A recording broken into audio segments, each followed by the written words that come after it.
I want now to tell you, gentlemen, whether you care to hear it or not, why I could not even become an insect.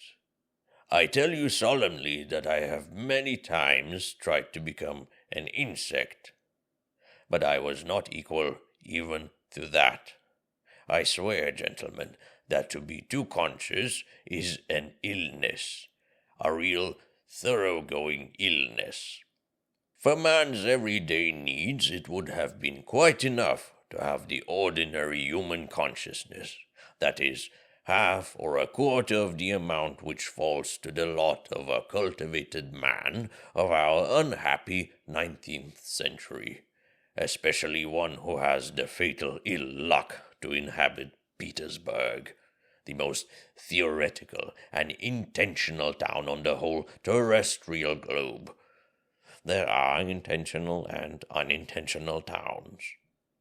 It would have been quite enough, for instance, to have the consciousness by which all so-called direct persons and men of action live.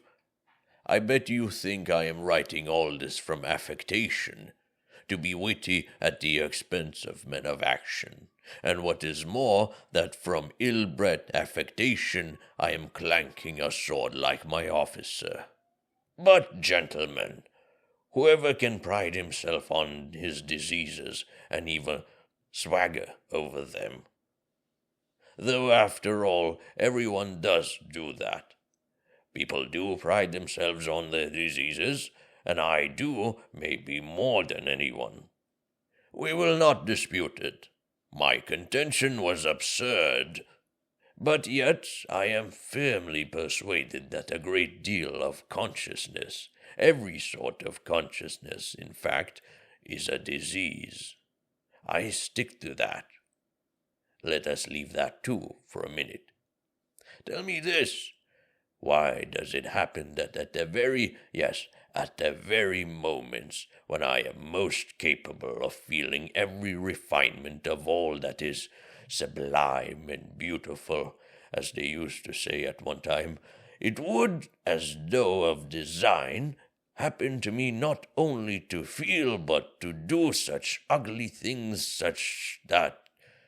in short, actions that all perhaps commits, but which, as though purposely, occurred to me at the very time when I was most conscious that they ought not to be committed.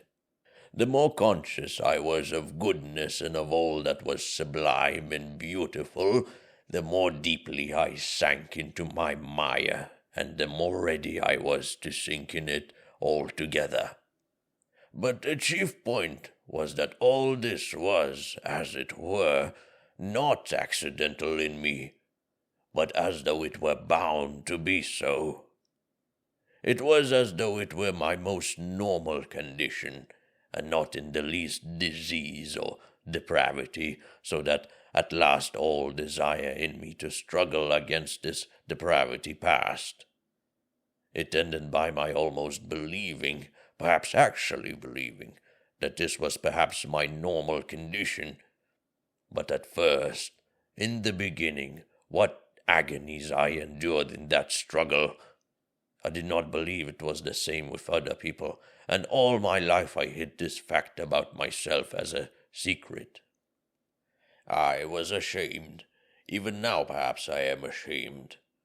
I got to the point of feeling a sort of secret, abnormal, despicable enjoyment in returning home to my corner on some disgusting Petersburg night, acutely conscious that that day I had committed a loathsome action again, that was done, could never be undone, and secretly, inwardly gnawing at myself for it, tearing and consuming myself till at last the bitterness turned into a sort of shameful, accursed sweetness, and at last into positive, real enjoyment.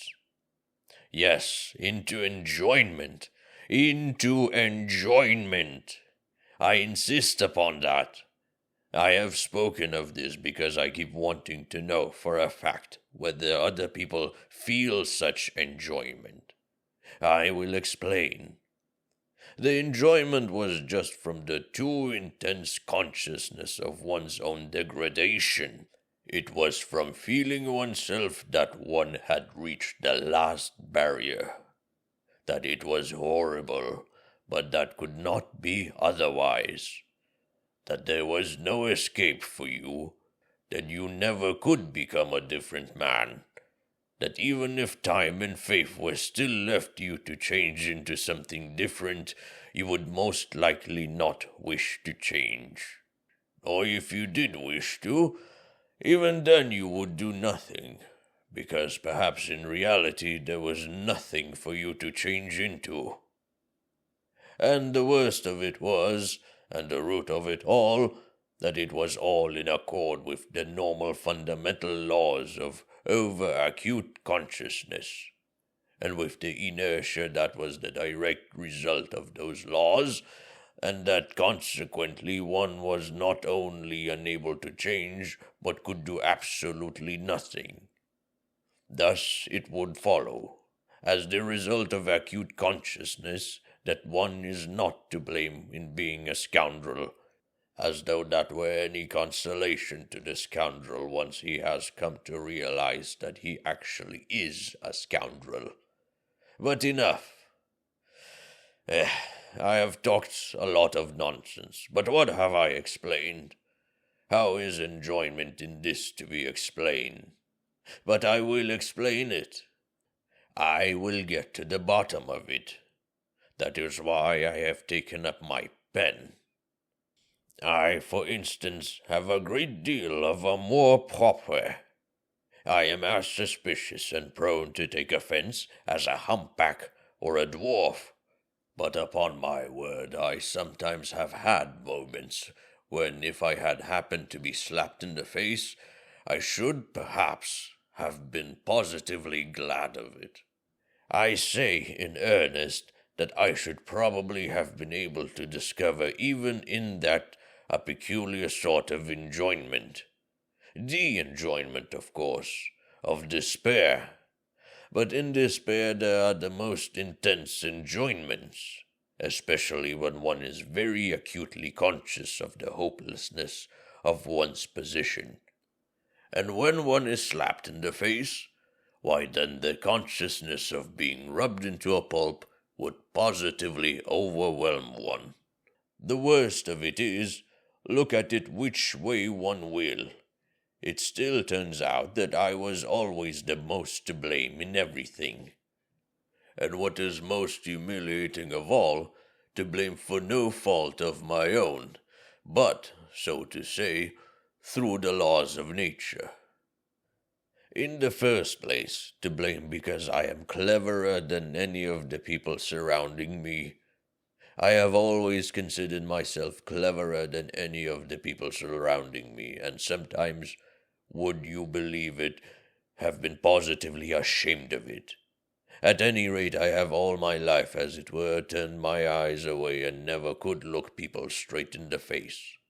To blame, finally, because even if I had had magnanimity, I should only have had more suffering from the sense of its uselessness.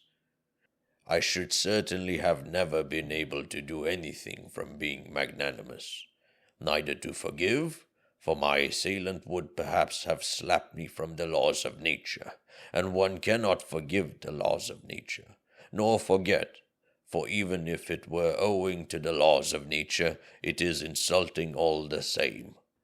Finally, even if I had wanted to be anything but magnanimous, had desired on the contrary to revenge myself on my assailant, I could not have revenged myself on anyone for anything, because I should certainly never have made up my mind to do anything, even if I had been able to.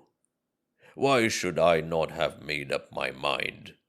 About that in particular, I want to say a few words.